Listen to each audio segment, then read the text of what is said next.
بەم زوانە کوڕە پێشمەرگەکەی کەرکووک تەپڵی سەرکەوتن لێ دەدات. بەڵێنم داوە بە شاوە نەجم کەرکووکی دەنگ ئەدەم بە ژمارە 2.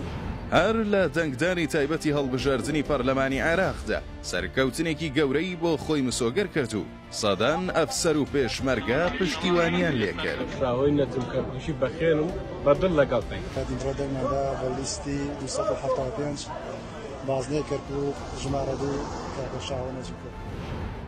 شاهۆ نەجم کەرکووکی ئەو ڕوخسارە تازەیی گۆڕەپانی سیاسی عێراقە لە کەرکووک کە بە نەفەسێکی نوێ و توانایەکی زۆرەوە خۆی بۆ سەرکەوتن و دەرچوون لەم خولەی هەڵبژاردن ئامادە کردووە.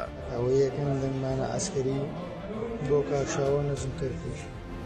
دوایەوەی ئەمڕۆ لە دەنگدانی تایبەتدا و بەم شێوەیە بە گەرم و گوڕیەوە پشتیوانی لێکرا چاوەڕوان دەکرێت لە دەنگدانی گشتیشدا شاهۆ نەجم کەرکووکی لەلایەن خەڵکی شارەکەیەوە زیاترین پشتیوانی لێ بکرێت بە هەزاران دەنگی پێ بدرێت و دەنگی یەکەم لەسەر ئاستی پارێزگای کەرکووک بەدەست بهێنێت.